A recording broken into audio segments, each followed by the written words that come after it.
सत श्री अकाल जी, बहुत बहुत स्वागत तुहाडा प्रोग्राम देख रहे हो उडारी विदेशों ते मैं हाँ प्रीत। गल करांगे अज दे शो दे विच जिहड़े बच्चे कैनेडा जाना चाहुंदे ने, नवीं अपडेट्स असीं वेट कर रहे सी 10 अगस्त दा। 10 अगस्त हुण आउण वाली है। हुण बच्चे की करनगे, की बैनीफिट पहुंचणगे, किदां दे बच्चे जा पाउणगे, उन्हां बारे गल करांगे। इस तो इलावा किदां दे प्रोग्राम्स तुहानूं लैके जाने चाहिए, क्योंकि बच्चा कन्फ्यूज हुंदा अपने प्रोग्राम्स नूं लैके, अपने प्रोविंस नूं लैके। इस बारे भी असीं जानकारी देवांगे। एक्सप्रैस एंट्री ते जिन्हां ने जाना हैगा उन्हां लई नवें प्रोग्राम्स जिहड़े ने इंट्रोड्यूस होए ने, उन्हां बारे भी असीं गल करांगे। सो ESS ग्लोबल दे ऑफिस दे विच पहुंच चुके हैं मैडम शिवानी जी मेरे नाल होणगे। स्वागत कर लैने आ। Hello ma'am, welcome to the show. Hello जी, and hello to all student and parents जिहड़ा भी ये शो देख रहे हैं। जी मैम, जिवें मैं गल की, मैं गल नवें अपडेट्स की करांगी। कैनेडा काफ़ी टाइम तो असीं भी प्रमोट कर रहे हैं, असीं भी कह रहे हैं कि 10 अगस्त तो रूल्स जिहड़े ने ओह चेंज हो रहे ने, नवीं अपडेट्स, पर वो बैनीफिट वास्ते मतलब कि हुण लीनियट हो गए ने रूल, है ना। हुण 10 अगस्त आउण वाली है 2-3 दिन दे विच। हुण की कहोगे, क्योंकि बच्चे वेट कर रहे सीगे कि असीं 10 तो बाद ही अप्लाई करांगे, की कहोगे हुण इन्हां अपडेट्स दे बारे? देखो, असी सारे 10 अगस्त का ही वेट कर रहे हैं कि कदों 10 अगस्त आए एंड IRCC अपनी कन्फर्म्ड जो लैंग्वेज टेस्ट ਨੂੰ ਲੈ ਕੇ ਇਹਨਾਂ ਦੀ ਰਿਕੁਆਇਰਮੈਂਟਸ ਹੈਗੀ ਹੈ ਉਹ ਸਾਨੂੰ ਕਨਫਰਮਡ ਕਰ ਦੇਣ। Overall 6 not less than minimum किन्ने लै रहे ने एंड PT ਦੇ ओवरऑल 60 है जिवें एंड सारे बच्चों की फाइल रेडी है एंड बच्चे ऑलमोस्ट अपना फीसिस पे कर चुके हैं, अपने डॉक्यूमेंट्स रेडी कर चुके हैं। बस वो 10 अगस्त की वेट कर रहे हैं कि कदों डेट आए एंड आप अपनी फाइल उस तो बाद सबमिट कर दिए। बिकॉज PT स्टूडेंट्स जो 60 अबव ने उन्होंने बहुत अच्छी गल है कि वो STS कैटेगरी ਦੇ ਵਿੱਚ ਹੁਣ अपनी फाइल सबमिट कर सकते हैं। एंड रीसेंटली साडे जिवें PT ਦੇ अच्छे वीज़ाज आए ने, लाइक 58 ओवरऑल PT ਦੇ स्कोर ਦਾ ਬੱਚੇ ਦਾ ਵੀਜ਼ਾ ਆਇਆ ਹੈ एंड ओवरऑल 54 ਤੇ ਵੀ ਵੀਜ਼ਾ ਆਇਆ। तो एक तो ये पता लगता है कि ਜਦੋਂ ही 10 अगस्त तो बाद सबमिट ਹੋਣਗੀਆਂ 60 एवब प्रोफाइल्स PT ਦੀਆਂ एंड ਉਹਨਾਂ ਦਾ ਅੱਗੇ सक्सैस रेट बहुत अच्छा जाऊगा एंड हुण PT ਨੂੰ भी उन्नी मान्यता दी जाएगी जिन्नी IELTS ਨੂੰ ਦਿੱਤੀ जा रही सी। एंड सेम अगर ਆਪਾਂ TOEFL ਦੀ ਗੱਲ ਕਰੀਏ, TOEFL ਦਾ ਵੀ ਸਾਡਾ ਇੱਕ ਵੀਜ਼ਾ ਆਇਆ ਹੈ एंड शेरिडन ਕਾਲਜ ਦੇ ਵਿੱਚ ਆਇਆ, ਪਬਲਿਕ ਕਾਲਜ ਦੇ ਵਿੱਚ। एंड TOEFL भी सेम एक SDS कैटेगरी ਦੇ ਵਿੱਚ ਹੁਣ 10 अगस्त ਤੋਂ ਬਾਅਦ ਆਉਣ वाली है। जी बिल्कुल जी। सो TOEFL PT अच्छा 5.5 बैंड भी कहा जा रहा है कि 1 या 2 मॉड्यूल ਦੇ ਵਿੱਚ ਹੋਣਗੇ, ਉਹ ਵੀ ਫਾਲ ਕਰਨਗੇ, ਉਹ ਬੱਚੇ ਜਾ ਪਾਣਗੇ। देखो हजे कोई क्लैरिटी नहीं है। okay. सारे 10 अगस्त की वेट कर रहे हैं कि कदों 10 अगस्त आए एंड वो क्लीयर एक रिटन कन्फर्मेशन सानू मिल जे IRCC तो कि असी 5.5 वाले स्टूडेंट्स की फाइल SDS ਦੇ ਵਿੱਚ लगा सकते हैं। एंड मैनू ये लगता है कि अगर ये चीज़ हो जाती है तो वो सारे स्टूडेंट्स के लिए इन्नी वड्डी खुशखबरी होएगी जिन्हों के एक मॉड्यूल ਦੇ ਵਿੱਚ 5.5 है या 2 मॉड्यूल ਦੇ ਵਿੱਚ 5.5 है। बिल्कुल, बच्चे तो बहुत ज़्यादा खुश हो जाएंगे, क्योंकि 5.5 बैंड 1 या 2 मॉड्यूल ਦੇ ਵਿੱਚ जिन्हों के आए सी, असीं भी पिछले 1 साल तो ऑलमोस्ट कहा कि ना अप्लाई करो कैनेडा, पर हुण फिर तो रूल ਜਿਹੜੇ ਨੇ ਕਿਤੇ ਨਾ ਕਿਤੇ ਤੁਹਾਡੇ ਪੱਖ ਦੇ ਵਿੱਚ ਨਜ਼ਰ ਆ ਰਹੇ ਨੇ ਕਿ ਜਿਨ੍ਹਾਂ ਦੇ 1 ਜਾਂ 2 ਮੋਡਿਊਲ ਦੇ ਵਿੱਚੋਂ 5.5 ਹੁਣ 2-3 ਦਿਨ ਦੇ ਵਿੱਚ ਪੂਰਾ ਤੁਹਾਨੂੰ ਪ੍ਰੋਪਰ ਕਲੀਅਰ ਹੋ ਜਾਏਗਾ ਕਿ ਉਹ ਬੱਚੇ ਜਾ ਪਾਉਣਗੇ ਕਿ ਨਹੀਂ ਜਾ ਪਾਉਣਗੇ। ਕਿਉਂਕਿ ਕਾਫੀ ਬੱਚੇ ਤਾਂ ਜਿਨ੍ਹਾਂ ਦੇ 5.5 ਬੈਂਡ ਆ ਗਏ ਨੇ ਉਹ ਵੇਟ ਕਰ ਰਹੇ ਨੇ 10 ਅਗਸਤ ਦੀ ਕਿ ਮੈਂ ਹੁਣ ਕੈਨੇਡਾ ਅਪਲਾਈ ਕਰਾਂ ਕਿ ਨਾ ਕਰਾਂ। सो बिल्कुल जी, बाकी PT वाले स्टूडेंट, TOEFL वाले स्टूडेंट ਜਿਹੜੇ ਉਹ ਵੀ ਤੁਸੀਂ ਹੁਣ STS ਕੈਟਾਗਰੀ ਦੇ ਵਿੱਚ ਫਾਲ ਕਰੋਗੇ। ਅੱਛਾ, ਜਿਵੇਂ ਇੱਕ ਤਾਂ ਇਹ ਸੀਗਾ ਨਾ ਕਿ 10 ਅਗਸਤ ਤੋਂ ਅਪਲਾਈ ਕਰਾਂਗੇ ਤਾਂ ਹੀ PT ਵਾਲੇ ਜਾਂ TOEFL ਵਾਲੇ ਸਟੂਡੈਂਟਸ ਆ ਪਾਉਣਗੇ, ਪਰ ਮੈਂ ਤੁਹਾਡੇ ਵੀਜ਼ਾਸ ਦੇਖੇ ਨੇ, ਤੁਸੀਂ ਤਾਂ ਆਲਰੇਡੀ PT ਜਾਂ TOEFL ਦੇ ਵੀਜ਼ਾਸ ਹੁਣੇ ਲੈ ਰਹੇ ਹੋ 10 ਅਗਸਤ ਤੋਂ ਪਹਿਲਾਂ। यस, बिल्कुल ले रहे हैं एंड ये बहुत पॉजिटिव साइन है कि TOEFL एंड PT ਦੇ ਵੀਜ਼ਾਸ ਆਣੇ ਸ਼ੁਰੂ ਹੋ ਗਏ एंड 10th of अगस्त ਤੋਂ ਬਾਅਦ ਬਹੁਤ ਅੱਛਾ ਵੀਜ਼ਾ सक्सैस रेट जाएगा, not even for IELTS student जिन्होंने PT की है और जिन्होंने TOEFL भी की हुई है। And we are very happy कि वो सारे स्टूडेंट्स अजे वेट कर रहे हैं जिन्हों की PT ओवरऑल 60 या उस तो अगे ने, वो सिर्फ 10 अगस्त तो बाद अपनी फाइल सबमिट करके अच्छा रिजल्ट लैके कैनेडा ਦੇ ਵਿੱਚ जो उन्होंने सुपना है स्टडी करने का वो पूरा हो सकता है। बिल्कुल जी, हुण स्टूडेंट PT वाले TOEFL वाले 5.5 वाला भी 2-3 दिन ਚ ਤੁਹਾਨੂੰ ਕਲੀਅਰ ਹੋ ਜਾਏਗਾ। ਤੁਸੀਂ ਆਪਣਾ ਵੀਜ਼ਾ ਅਪਲਾਈ ਕਰਕੇ ਕੈਨੇਡਾ ਪਹੁੰਚ ਸਕਦੇ ਹੋ, ਉਹ ਵੀ STS ਕੈਟਾਗਰੀ ਦੇ ਵਿੱਚ ਫਾਲ ਕਰਕੇ। ESS ਗਲੋਬਲ ਦੇ ਨੰਬਰ ਆ ਗਏ ਨੇ ਜੀ ਤੁਹਾਡੇ ਕੋਲ, ਆਫਿਸ ਦੇ ਐਡਰੈਸ ਫਲੈਸ਼ ਹੋ ਰਹੇ ਨੇ। आई होप नोट कर भी लए होंगे तुसीं, हुण तक पहुँचो जो भी ऑफिस तुहानूं नज़दीक पैंदा है उत्थे जाके प्रॉपर काउंसलिंग जिहड़ी आ ओह लिया करो, बहुत सारियां चीज़ां तुहानूं पता लगणगीਆਂ। अच्छा, एक बच्चा जिहड़ा साडा खास करके जिन्हां ने जाना हैगा कैनेडा, कन्फ्यूज़ हैगा अपने कोर्सिस नूं लैके, है ना। ਮੈਂ ਜੇ 50-60% ਓਨੈਸਟਲੀ ਗੱਲ ਕਰਾਂ ਪੰਜਾਬੀ ਸਟੂਡੈਂਟਸ ਦੀ, ਉਹਨਾਂ ਨੂੰ ਤਾਂ ਮਤਲਬ ਹੀ ਨਹੀਂ ਹੈ ਕਿ ਜਿਹੜਾ ਮਰਜ਼ੀ ਮੈਨੂੰ ਕੋਰਸ ਦੇ ਦਿਓ, ਹੈ ਨਾ। ਉਹਨਾਂ ਦਾ ਮਤਲਬ ਹੁੰਦਾ ਮੈਨੂੰ ਬਸ ਕੈਨੇਡਾ, ਯੂਕੇ, ਆਸਟ੍ਰੇਲੀਆ ਪਹੁੰਚਾ ਦਿਓ। ਪਰ ਬਹੁਤ ਸਾਰੇ ਬੱਚੇ ਇੱਦਾਂ ਦੇ ਨੇ ਜੋ ਥੋੜ੍ਹੇ ਕੰਸਰਨ ਵੀ ਹੁੰਦੇ ਨੇ। ਤੁਸੀਂ ਬੱਚਿਆਂ ਨੂੰ ਕੀ ਕੋਰਸਿਸ ਜਿਹੜੇ ਸੁਜੈਸਟ ਕਰੋਗੇ ਕਿ ਉੱਥੇ ਜਦੋਂ ਕੈਨੇਡਾ ਪਹੁੰਚ ਜਾਣੇ, ਇੱਥੋਂ ਤਾਂ ਅਸੀਂ ਜਿਹੜਾ ਮਰਜ਼ੀ ਕਾਲਜ ਲੈ ਲਿਆ, ਕੋਰਸ ਲੈ ਲਿਆ, ਉੱਥੇ ਪਹੁੰਚੇ ਉੱਥੇ ਸਾਨੂੰ ਜੌਬਸ ਵੀ ਨਹੀਂ ਮਿਲ ਪਾ ਰਹੀ, ਹੈ ਨਾ। ਉੱਥੇ ਸਾਨੂੰ ਸੈਟਲਮੈਂਟ ਦੇ ਵਿੱਚ ਵੀ ਪ੍ਰੋਬਲਮ ਆ ਰਹੀ ਹੈ। ਜਿਹੜੇ ਮੋਸਟ ਡਿਮਾਂਡਿੰਗ, ਜੇਕਰ ਮੈਂ ਕੋਰਸਿਸ ਦੀ ਗੱਲ ਕਰਾਂ, ਹੈ ਨਾ, ਪ੍ਰੋਗਰਾਮਸ ਦੀ ਗੱਲ ਕਰਾਂ, ਤੁਸੀਂ ਬੱਚਿਆਂ ਨੂੰ ਕੀ ਸੁਜੈਸਟ ਕਰੋਗੇ ਕਿ ਹਾਂਜੀ ਆਹ ਲੈ ਕੇ ਜਾਓ, ਤੁਹਾਨੂੰ ਬੈਨੀਫਿਟ ਪਹੁੰਚੇਗਾ ਇਹਨਾਂ ਦੇ ਨਾਲ? ਮੈਂ ਇਹ ਐਡਵਾਈਸ ਕਰੂੰਗੀ ਸਟੂਡੈਂਟਸ ਨੂੰ ਕਿ ਜਦੋਂ ਵੀ ਤੁਸੀਂ ਕਿਸੇ ਇਮੀਗ੍ਰੇਸ਼ਨ ਆਫਿਸ ਦੇ ਵਿੱਚ ਜਾਂਦੇ ਹੋ ਆਪਣੀ ਫਾਈਲ ਲਗਾਉਣ ਦੇ ਲਈ, ਚਾਹੇ ਉਹ ਕੈਨੇਡਾ ਹੋਵੇ, ਚਾਹੇ ਉਹ ਆਸਟ੍ਰੇਲੀਆ ਹੋਵੇ, ਚਾਹੇ ਉਹ ਯੂਕੇ ਹੋਵੇ, ਤੁਸੀਂ ਆਪਣੀ ਸੈਲਫ ਸਟੱਡੀ ਜ਼ਰੂਰ ਕਰੋ। ਸੈਲਫ ਸਟੱਡੀ ਦੇ ਨਾਲ ਤੁਸੀਂ ਇਹ ਦੇਖੋ ਕਿ ਜੋ ਮੇਰੀ ਪ੍ਰੋਫਾਈਲ ਹੈ, ਜੋ ਮੇਰੀ ਕੁਆਲੀਫਿਕੇਸ਼ਨ ਹੈ, ਉਹਦੇ ਰਿਲੇਟਡ ਜੋ ਮੈਂ ਕੋਰਸ ਲੈ ਕੇ ਜਾ ਰਿਹਾ ਹਾਂ ਜਾਂ ਜਾ ਰਹੀ ਹਾਂ, ਕਿਆ ਉਹਦੀ ਕੈਰੀਅਰ ਓਪਰਚੁਨਿਟੀਜ਼ ਮੇਰੇ ਲਈ ਅੱਛੀਆਂ ਨੇ? ਕਿਆ ਮੈਨੂੰ ਉਹ ਅੱਗੇ ਜੌਬਸ ਉਸ ਹਿਸਾਬ ਨਾਲ ਡਿਮਾਂਡਿੰਗ ਹੈਗੀ ਹੈ ਕੈਨੇਡਾ ਦੇ ਵਿੱਚ? ਫੋਰ ਐਗਜ਼ਾਮਪਲ, ਅਗਰ ਕਿਸੇ ਬੱਚੇ ਨੇ ਬੀਟੈਕ ਕੀਤੀ ਹੈ ਜਾਂ ਬੀਕਾਮ BBA ਕੀਤੀ ਹੈ, ਐਂਡ ਉਹ ਬੀਟੈਕ ਚਾਹੇ ਕੰਪਿਊਟਰ ਸਾਇੰਸ ਹੈ ਚਾਹੇ ਮਕੈਨੀਕਲ ਹੈ, ਐਂਡ ਅੱਗੇ ਉਹ ਕੋਰਸ ਕਿਹੜਾ ਚੂਜ਼ ਕਰੇ? Project management, most demanding occupation in Canada, supply chain management. So ਇਹ ਜਿੰਨੇ ਵੀ ਕੋਰਸਿਸ ਨੇ, ਥੋੜਾ ਜਿਹਾ ਸੈਲਫ ਸਟੱਡੀ ਕਰਨ ਤੋਂ ਬਾਅਦ, ਔਰ ਜਦੋਂ ਤੁਸੀਂ ਇੱਕ ਇਮੀਗ੍ਰੇਸ਼ਨ ਆਫਿਸ ਦੇ ਵਿੱਚ ਜਾਂਦੇ ਹੋ, ਅਗਰ ਉਹ ਤੁਹਾਨੂੰ ਇਹ ਸਾਰੀ ਚੀਜ਼ਾਂ ਗਾਈਡ ਕਰ ਰਿਹਾ ਤੇ ਮੈਨੂੰ ਲੱਗਦਾ ਬਹੁਤ ਟਰਾਂਸਪੇਰੈਂਸੀ ਰੱਖ ਰਿਹਾ ਹੈ। ਸੋ ਜਿੰਨੇ ਮੈਨੂੰ ਡੇਲੀ ਬੇਸਿਸ 'ਤੇ ਕਾਲਸ ਆਉਂਦੀਆਂ ਨੇ ਸਟੂਡੈਂਟਸ ਦੀਆਂ ਕਿ ਮੈਮ ਮੇਰੀ ਇਹ ਪ੍ਰੋਫਾਈਲ ਹੈ, ਮੈਂ ਇੱਕ ਐਸਾ ਕੋਰਸ ਲੈ ਕੇ ਜਾਣਾ ਚਾਹੁੰਦਾ ਜੋ ਮੈਨੂੰ ਅੱਗੇ ਆਕੂਪੇਸ਼ਨ ਬਹੁਤ ਅੱਛੀ ਲੈਵਲ ਦੀ ਮਿਲੇ, ਮੈਨੂੰ ਜੌਬਸ ਓਪਰਚੁਨਿਟੀਜ਼ ਮੇਰੀਆਂ ਉਸ ਹਿਸਾਬ ਨਾਲ ਹੋਣ ਕਿ ਮੈਂ ਕੈਨੇਡਾ ਦੇ ਵਿੱਚ ਸੈੱਟ ਹੋ ਜਾਵਾਂ। ਐਂਡ ਕੈਨੇਡਾ ਵੀ ਅੱਜ ਦੇ ਟਾਈਮ ਤੇ ਇਹ ਚਾਹੁੰਦੀ ਹੈ ਕਿ ਜਿਹੜੇ ਵੀ ਸਟੂਡੈਂਟਸ ਉੱਥੇ ਆ ਰਹੇ ਨੇ ਉਹ ਉੱਥੇ ਸਟੱਡੀ ਕਰਨ, ਸਟੇ ਕਰਨ, ਰਹਿਣ ਅਤੇ ਉੱਥੇ ਹੀ ਕੰਮ ਕਰਨ, ਔਰ ਸਾਡੀ ਜਿੰਨੇ ਵੀ ਸਾਡੀ ਕੰਟਰੀ ਹੈਗੀ ਹੈ ਉਹਨੂੰ ਅੱਗੇ ਵਧਾਉਣ ਦੇ ਵਿੱਚ, ਅੱਗੇ ਚਲਾਉਣ ਦੇ ਵਿੱਚ ਸਾਡੀ ਹੈਲਪ ਕਰਨ। ਸੋ ਮੋਸਟ ਡਿਮਾਂਡਿੰਗ ਅਗਰ ਕੋਰਸਿਸ ਦੀ ਮੈਂ ਗੱਲ ਕਰਾਂ, ਆਕੂਪੇਸ਼ਨਸ ਦੀ ਗੱਲ ਕਰਾਂ, then HR, project management, supply chain management, electrical ਦੀਆਂ ਜੌਬਸ, ਵੈਲਡਰ, ਪਲੰਬਿੰਗ ਦੀਆਂ ਜੌਬਸ, ਇਹ ਸਾਰੀਆਂ ਜੌਬਸ, ਅਕਾਊਂਟਿੰਗ ਦੀ ਜੌਬਸ, ਇਹ ਸਾਰੀਆਂ ਜੌਬਸ ਇੰਨੀਆਂ ਹਾਈ ਡਿਮਾਂਡਿੰਗ ਜੌਬਸ ਨੇ ਕੈਨੇਡਾ ਦੇ ਵਿੱਚ।